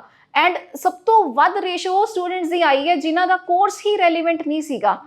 ਸੋ ਵੀਜ਼ਾ ਆਫਿਸਰ ਵੀ ਦੇਖੋ ਤੁਹਾਡੀ ਇੰਟੈਂਸ਼ਨ ਦੇਖਦਾ ਕਿ ਤੁਸੀਂ ਫੋਰ ਐਗਜ਼ਾਮਪਲ 12th ਕਾਮਰਸ ਕੀਤੀ ਹੈ ਐਂਡ ਤੁਸੀਂ ਕੋਰਸ ਮੈਡੀਕਲ ਫੀਲਡ ਦਾ ਲੈ ਕੇ ਜਾ ਰਹੇ ਹੋ, ਜਾਂ ਫਿਰ ਤੁਸੀਂ ਕੋਰਸ ਨਾਨ ਮੈਡੀਕਲ ਬੈਕਗਰਾਊਂਡ ਦਾ ਲੈ ਕੇ ਜਾ ਰਹੇ ਹੋ, ਨੈਟਵਰਕਿੰਗ ਦਾ ਕੋਰਸ ਜਿੱਥੇ ਕਿਸੇ ਕਾਲਜ ਦੇ ਵਿੱਚ ਇੰਨੀ ਕੋਈ ਹਾਰਡ ਰਿਕੁਆਇਰਮੈਂਟ ਨਹੀਂ ਹੈ ਬਟ ਤੁਹਾਨੂੰ ਆਫਰ ਲੈਟਰ ਇਸ਼ੂ ਹੋ ਜਾਂਦੀ ਹੈ। ਸੋ ਉਹ ਵਾਲੇ ਸਟੂਡੈਂਟਸ ਰਿਜੈਕਟ ਹੋ ਜਾਂਦੇ ਨੇ। ਸਿਰਫ ਇੱਕ ਐਗਜ਼ਾਮਪਲ ਹੈ। ਐਂਡ ਉਹ ਸਟੂਡੈਂਟਸ ਦਾ ਆਪਾਂ ਰੈਲੀਵੈਂਸੀ ਕਿਵੇਂ ਬਿਠਾਈਏ। ਅਗਰ ਫੋਰ ਐਗਜ਼ਾਮਪਲ ਤੁਸੀਂ ਇਹ ਫੀਲਡ ਕੀਤੀ ਹੈ ਐਂਡ ਤੁਸੀਂ ਡਿਫਰੈਂਟ ਫੀਲਡ ਦੇ ਵਿੱਚ ਆਪਣਾ ਕੋਰਸ ਲੈ ਕੇ ਜਾ ਰਹੇ ਹੋ ਐਂਡ ਤੁਸੀਂ ਉਹਨੂੰ ਰਿਲੇਟ ਨਹੀਂ ਕਰ ਪਾ ਰਹੇ ਹੋ, ਤੁਹਾਡਾ ਅੱਗੇ ਫਿਊਚਰ ਕੀ ਹੋਏਗਾ। ਸਭ ਤੋਂ ਮੇਨ ਚੀਜ਼ ਹੈ ਆਪਣਾ ਕੋਰਸ ਸਿਲੈਕਸ਼ਨ। ਜਿਸ ਦਿਨ ਤੁਹਾਡਾ ਤੁਸੀਂ ਕੋਰਸ ਸਿਲੈਕਸ਼ਨ ਲਈ ਤੁਹਾਡਾ ਸਹੀ ਹੋ ਗਿਆ, ਤੁਹਾਡਾ ਅੱਗੇ ਦਾ 90% ਕੰਮ ਬਹੁਤ ਸਮੂਥ ਔਰ ਸਹੀ ਤਰੀਕੇ ਨਾਲ ਜਾਂਦਾ ਹੈ। ਉਸ ਤੋਂ ਬਾਅਦ ਤੁਹਾਡਾ ਮੇਨ ਆ ਜਾਂਦਾ ਹੈ ਐਸਓਪੀ। ਐਸਓਪੀ ਦੇ ਵਿੱਚ ਮੈਨੂੰ ਲੱਗਦਾ ਕਿ ਤੁਸੀਂ ਇੱਕ ਵਰਡਸ ਦੇ ਰਾਹੀਂ ਵੀ ਤੁਸੀਂ ਆਪਣੀ ਐਸਓਪੀ ਨੂੰ ਬਹੁਤ ਅੱਛੇ ਤਰੀਕੇ ਨਾਲ ਦਰਸਾ ਸਕਦੇ ਹੋ। ਅਦਰਵਾਈਜ਼ ਅਗਰ ਤੁਸੀਂ 4 ਪੇਜਾਂ ਦੀ ਜਾਂ 5 ਪੇਜਾਂ ਦੀ ਐਸਓਪੀ ਬਣਾਓਗੇ ਜਿਹਦਾ ਕੋਈ ਤੁਹਾਡੀ ਇੰਟੈਂਸ਼ਨ ਨਹੀਂ ਦਿਖਾ ਰਿਹਾ, ਕੋਈ ਉਹਦਾ ਤੁੱਕ ਨਹੀਂ ਬਣ ਰਿਹਾ, ਕੋਈ ਤੁਹਾਡੀ ਸੈਂਸ ਨਹੀਂ ਬਣ ਰਹੀ, ਉਹ ਤੁਹਾਡੀ ਐਸਓਪੀ ਕਿਤੇ ਕੰਮ ਨਹੀਂ ਆਉਂਦੀ। ਬਟ ਅਗਰ ਤੁਸੀਂ ਉਹ ਐਸਓਪੀ ਨੂੰ ਅੱਧੇ ਪੇਜ ਦੇ ਵਿੱਚ ਜਾਂ ਇੱਕ ਲਾਈਨ ਦੇ ਵਿੱਚ ਤੁਹਾਡੀ ਇੱਕ ਐਸਓਪੀ ਤੁਹਾਨੂੰ ਪੂਰਾ ਜਸਟੀਫਾਈ ਕਰ ਦਿੰਦੀ ਹੈ, ਉਹ ਬਹੁਤ ਹੈਲਪਫੁਲ ਰਹਿੰਦੀ ਹੈ।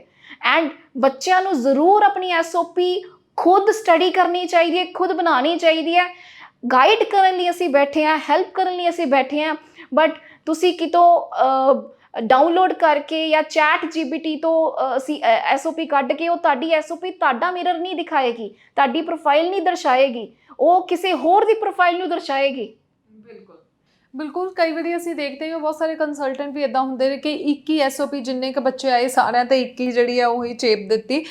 ਬਾਕੀ ਕੋਰਸਿਸ ਕਿਉਂਕਿ ਕਈ ਵਾਰੀ ਬੱਚੇ ਇਹ ਸੋਚਦੇ ਨੇ ਕਿ ਮੇਰੇ ਤਾਂ ਵਧੀਆ ਬੈਂਡਸ ਆ ਗਏ ਨੇ, 6 6.5 ਬੈਂਡ ਆ, 7 ਬੈਂਡ ਹੈਗੇ ਨੇ, 80% ਨੰਬਰ ਆ ਗਏ ਨੇ, ਉਹ ਵੀ ਬੱਚੇ ਰਿਫਿਊਜ਼ ਹੋ ਜਾਂਦੇ ਨੇ। ਸੋ ਜਿਹੜਾ ਮੈਂ ਪਹਿਲਾਂ ਕਿਹਾ ਸੀਗਾ ਕਿ ਬਹੁਤ ਸਾਰੇ ਪੰਜਾਬੀ ਬੱਚੇ ਸੋਚਦੇ ਨੇ ਜਿਹੜਾ ਮਰਜ਼ੀ ਮੈਨੂੰ ਕਾਲਜ ਜਾਂ ਜਿਹੜਾ ਮਰਜ਼ੀ ਕੋਰਸ ਦੇ ਦਿੱਤਾ ਜਾਵੇ ਮੈਂ ਤਾਂ ਕੈਨੇਡਾ ਪਹੁੰਚਣਾ, ਤੇ ਇਹ ਰੀਜ਼ਨ ਬਣ ਜਾਂਦਾ ਹੈ। ਜੇਕਰ ਤੁਸੀਂ ਰੈਲੇਵੈਂਟ ਕੋਰਸ ਨਹੀਂ ਲਿਆ ਤਾਂ ਰਿਫਿਊਜ਼ਲ ਆਏਗੀ। ਅੱਛਾ, ਹੁਣ ਜਿਨ੍ਹਾਂ ਦੀ ਰਿਫਿਊਜ਼ਲ ਆ ਚੁੱਕੀ ਆ ਆਲਰੇਡੀ, ਉਹ ਦੁਬਾਰਾ ਕੈਨੇਡਾ ਜਾਣ ਦਾ ਚਾਂਸਿਸ ਮਿਲਣਗੇ ਉਹਨਾਂ ਨੂੰ?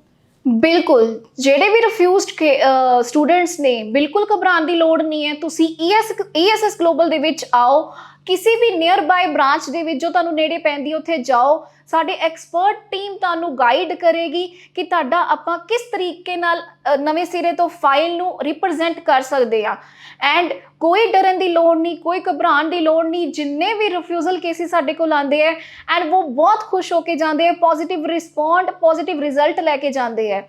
ਐਂਡ ਕੈਨੇਡਾ ਕਦੀ ਵੀ ਮਨਾ ਨਹੀਂ ਕਰਦਾ। ਅਗਰ ਤੁਸੀਂ ਇੱਕ ਵਾਰੀ ਫੇਲ ਹੋ ਚੁੱਕੇ ਹੋ ਆਪਣੇ ਆਪ ਨੂੰ ਰਿਪਰੈਜ਼ੈਂਟ ਕਰਨ ਦੇ ਲਈ, 2 ਵਾਰ 3 ਵਾਰ, ਬਟ ਚੌਥੀ ਵਾਰ ਵੀ ਅਗਰ ਤੁਸੀਂ ਸਹੀ ਤਰੀਕੇ ਨਾਲ ਆਪਣੇ ਆਪ ਨੂੰ ਰਿਪਰੈਜ਼ੈਂਟ ਕਰ ਦਿੱਤਾ ਤੇ ਆਫਿਸਰ ਤੁਹਾਨੂੰ ਬਿਲਕੁਲ visa ਦੇਏਗਾ।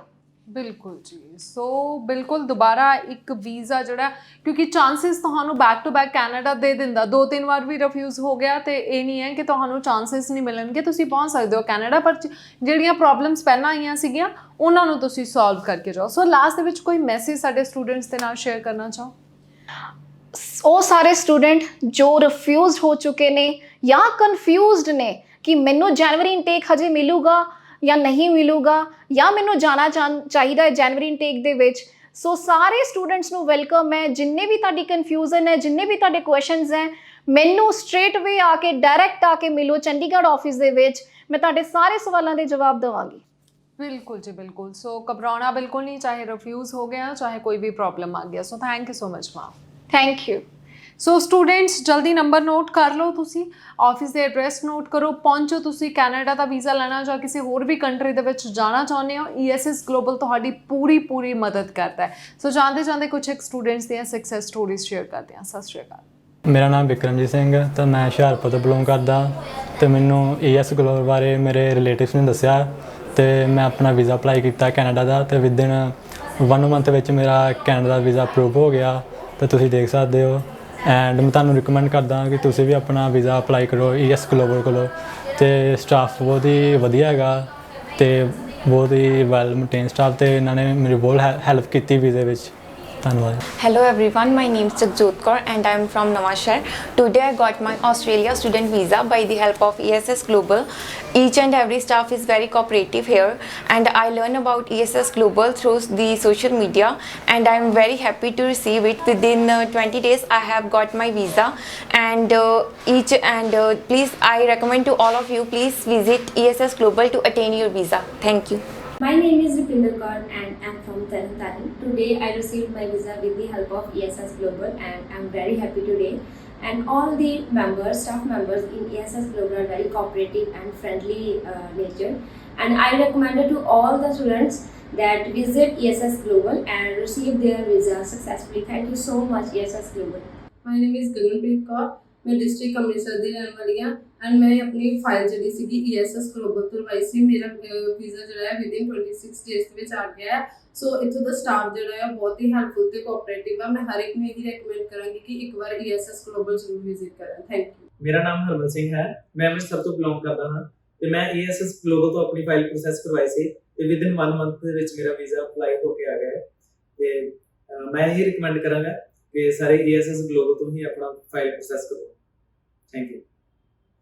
My name is Rupinder Kaur. I belong to Amritsar and I got my visa within 10 days and I also recommend to all just once visit to a ESS Global for your brighter future because they guide each and every step with right guidance and I especially thanks to Amritsar and Kiran ma'am and her Kamal ma'am who guides me in every step. Thank you. ਸਤਿ ਸ਼੍ਰੀ ਅਕਾਲ ਸਾਰਿਆਂ ਨੂੰ। I'm Prabhat Singh and I'm from Gurdaspur and I came to ESS Global for my visa application and I'm very happy today because I got my visa in my hands today and ESS Global services are very good and the staff is very cooperative here and I want to thank Kiran ma'am, Sharanjit ma'am and Amit sir for their guidance and I got my visa due to their guidance today and I suggest all of you that you please visit here and receive your visas. Thank you. ਮੇਰਾ ਨਾਮ ਤਾਰੀ ਸ਼ਰਮਾ ਆ ਤੇ ਮੈਂ ਜਲੰਧਰ ਤੋਂ belong ਕਰਦਾ ਤੇ ਮੇਰੀਆਂ 2 ਰਿਫਿਊਜ਼ਲਾਂ ਆ ਗਈਆਂ ਹੈਗੀਆਂ ਕੈਨੇਡਾ ਤੋਂ ਤੇ ਉਸ ਤੋਂ ਬਾਅਦ ਮੇਰੇ ਦੋਸਤ ਨੇ ਮੈਨੂੰ ਰეკਮੈਂਡ ਕੀਤਾ ਕਿ ਤੁਸੀਂ ESS ਗਲੋਬਲ ਆਓ ਤੇ ਮੈਂ ਤਾਂ ਕਰਕੇ ਆਇਆ ਇੱਥੇ। ਮੈਂ ਆਪਣੀ ਫਾਈਲ ਲਗਾਈ ਤੇ ਮੇਰਾ 2 ਮਹੀਨੇ ਵਿੱਚ ਵੀਜ਼ਾ ਆ ਗਿਆ ਤੇ ਮੈਂ ਬਹੁਤ ਖੁਸ਼ ਹਾਂ ਤੇ ਮੈਂ ਤੁਹਾਨੂੰ ਰეკਮੈਂਡ ਕਰਦਾ ਵਾਂ। ਤੁਸੀਂ ਦੇਖ ਸਕਦੇ ਹੋ ਮੇਰਾ ਵੀਜ਼ਾ ਆ ਗਿਆ ਵਾ ਤੇ ਮੈਂ ਤੁਹਾਨੂੰ ਰეკਮੈਂਡ ਕਰਦਾ ਤੁਸੀਂ ਆਓ। ਤੁਹਾਡਾ ਵੀਜ਼ਾ ਲਵਾਉਣਾ ਤੁਸੀਂ ਜਾਂ ਤੁਸੀਂ ਜੋ ਵੀ ਚਾਹੁੰਦੇ ਹੋ ਤਾਂ ਪੂਰਾ ਤੁਹਾਨੂੰ ਹੋਊਗਾ ਵਧੀਆ।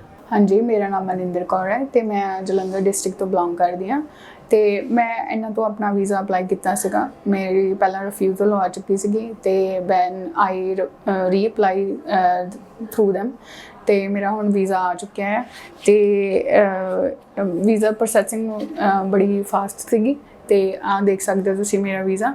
ਇਹਨਾਂ ਦੇ ਸਟਾਫ ਬੜਾ ਕੋਆਪਰੇਟਿਵ ਸੀਗਾ, ਸਪੈਸ਼ਲੀ ਮੇਰੇ ਜਿਹੜੇ ਮੈਨੂੰ ਗਾਈਡ ਕਰਦੇ ਸੀ time to time. Her name is Simran Kaur and she was like helping me a lot. So ਮੈਂ ਸਾਰਿਆਂ ਨੂੰ ਇਹੀ ਰეკਮੈਂਡ ਕਰੂੰਗੀ ਕਿ ਤੁਸੀਂ ਇੱਥੇ ਆਓ, ਆਪਣੀ ਸੁਜੈਸ਼ਨਸ ਲਓ ਇਹਨਾਂ ਤੋਂ, ਆਪਣਾ ਵੀਜ਼ਾ ਅਪਲਾਈ ਕਰੋ। Thank you. ਮੇਰਾ ਨਾਮ ਰਾਹੁਲ ਕਟੋਚ ਹੈ ਔਰ ਮੈਂ ਪਠਾਨਕੋਟ ਤੋਂ ਬਿਲੋਂਗ ਕਰਦਾ। ਫਿਲਹਾਲ ਮੈਨੂੰ ਬਾਹਰ ਜਾਣ ਦਾ ਬਹੁਤਾ ਹੀ ਜ਼ਿਆਦਾ ਚਾਅ ਸੀ ਤੇ ਮੈਨੂੰ ਮੇਰੇ ਇੱਕ ਦੋਸਤ ਨੇ ESS ਗਲੋਬਲ ਬਾਰੇ ਰეკਮੈਂਡ ਕੀਤਾ ਕਿ ਜਿੱਦਾਂ ਕਿ ਉਹਨੇ ਵੀ ਆਪਣਾ ਵੀਜ਼ਾ ਇੱਥੋਂ ਲਿਆ ਸੀ ਤੇ ਮੈਨੂੰ ਵੀ ਉਹਨੇ ਸੀ ਕਿ ਇਹੀ ਕਿਹਾ ਸੀ ਕਿ ਤੂੰ ਇੱਕ ਵਾਰ ਉੱਥੇ ਜਾਈਂ ਤੇ ਆਪਣਾ ਕੇਸ ਕੰਸਲਟ ਕਰੀ ਉਹਦੇ ਨਾਲ। ਤੇ ਮੈਂ ESS ਗਲੋਬਲ ਜਲੰਧਰ ਆਇਆ ਔਰ ਆਪਣਾ ਸਟੱਡੀ ਵੀਜ਼ਾ UK ਲਈ ਅਪਲਾਈ ਕੀਤਾ ਤੇ ਔਰ ਹੁਣ ਜਿੱਦਾਂ ਕਿ ਮੈਂ ਆਪਣਾ ਸਟੱਡੀ ਵੀਜ਼ਾ ਲੈ ਚੁੱਕਿਆ ਜਿਹੜਾ ਕਿ ਤੁਹਾਡੇ ਸਾਰੇ ਸਾਹਮਣੇ ਹੈਗਾ ਔਰ ਇਹ ਸਟੱਡੀ ਵੀਜ਼ਾ ਮੈਨੂੰ ਵਿਦਿਨ 4 ਡੇਜ਼ ਮਿਲਿਆ ਆਫਟਰ ਮੇਰੇ ਬਾਇਓਮੈਟ੍ਰਿਕਸ। ਸੋ ਮੈਂ ਹੁਣ ਇਹੀ ਆਪਣੇ ਸਾਰੇ ਦੋਸਤਾਂ ਸਟੂਡੈਂਟਸ ਨੂੰ ਰეკਮੈਂਡ ਕਰਦਾ ਕਿ ਉਹ ਸਾਰੇ ESS ਗਲੋਬਲ ਆਉਣ ਔਰ ਆਪਣੇ ਕੇਸ ਲਈ ਇੱਕ ਵਾਰ ਜ਼ਰੂਰ ਇਹਨਾਂ ਨਾਲ ਕੰਸਲਟ ਕਰਨ, ਕਿਉਂਕਿ ਇਹਦਾ ਸਟਾਫ ਬਹੁਤ ਹੀ ਜ਼ਿਆਦਾ ਐਕਸਪੀਰੀਅੰਸਡ ਔਰ ਬਹੁਤ ही कोऑपरेटिव ने सारे। So thanks. मेरा नाम आंचल राणा है और मैं होशियारपुर की रहने वाली हूँ। मेरे ब्रदर ने भी ESS ग्लोबल से ही अपना वीज़ा लगवाया था और आज मेरा भी स्टूडेंट वीज़ा टू UK आ गया है और यहाँ का स्टाफ बहुत ही अच्छा, कोऑपरेटिव एंड फ्रेंडली है। So I highly recommend you to get your visa from here and I am very happy today. Thank you ESS global.